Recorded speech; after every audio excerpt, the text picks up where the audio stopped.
now in New Jersey. Powered by TAPinto. Brought to you by Lakeland Bank.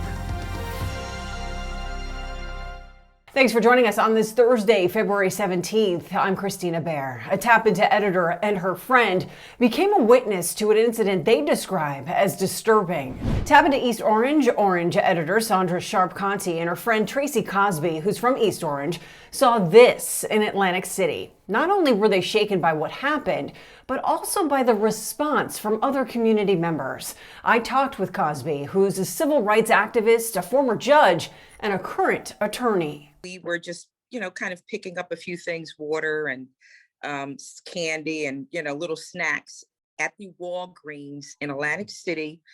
There are probably more than one. This was the one off of Chelsea and Atlantic Avenue.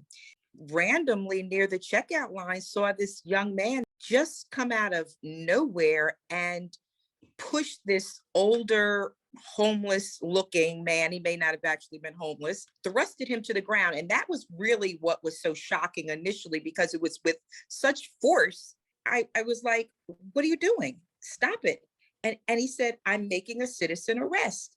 Now, in retrospect, when I think about all of this, I think this is New Jersey. We don't do that here. But in the moment, I couldn't be facetious. I couldn't, I wasn't quick-witted. It was really more a humanitarian response, if you will. The old man is on the ground. The young man then proceeds to jump on his back and place him in a chokehold as if he was the police. To me, it was a reenactment of George Floyd, because everyone saw that video. The thin guy who was the purported victim indicated that this gentleman, this older man, had spat at him. So I really try to be very objective because I represent police departments. So, and I actually served as a police commissioner in my city 20-something years ago. The initial thrusting of that man was an assault from the inception, where this man could have been seriously injured. I did identify myself as an attorney when he said, I'm making a citizen arrest. And I did say, I'm an attorney, call the police. To some extent, perhaps you want to call the police on this gentleman and try however you can to restrain him, but you cannot restrain someone by committing an assault. Right.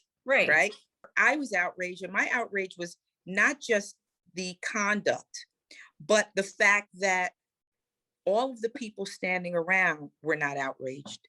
And if they were, they didn't act. No one else said anything. No one pulled out a phone. And I said the hypocrisy, because had these been police officers, everyone's phone would have been out and everyone would have been yelling police brutality. And does it matter whether it's the police or if it's civilians, if you are assaulting someone?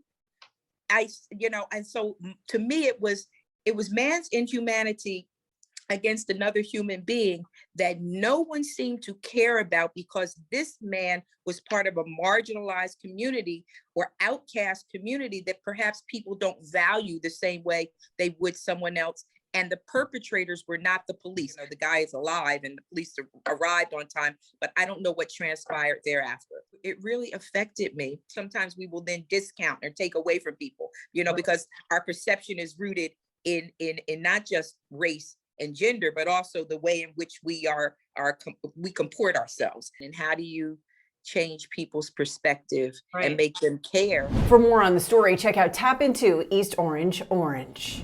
May 4th is when a new law banning plastic bags goes into effect in New Jersey. Sparta will be helping out residents by creating reusable shopping bags.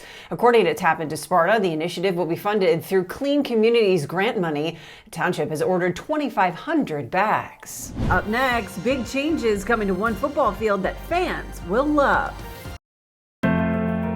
We are a small business. We are a childcare provider. And having Lakeland Bank be a partner who understood our challenges, I believe was the key to us being able to get the PPP loan. We were struggling to make payroll numbers. I had my loan processed through the drive-through window. The funds hit my account at 4 p.m. and we were able to process our payroll at 5 p.m. that Friday. I think that was a great success story for us and for Lakeland Bank.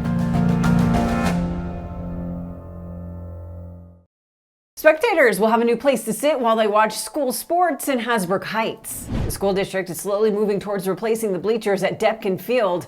TAPinto Hasbrook Heights says the principal is just waiting on final approval from the New Jersey Department of Community Affairs. The project was originally approved by the Hasbrook Heights Board of Ed last year for a price of $1.5 million. To reach TAPinto's large local audience, visit tapintomarketing.net.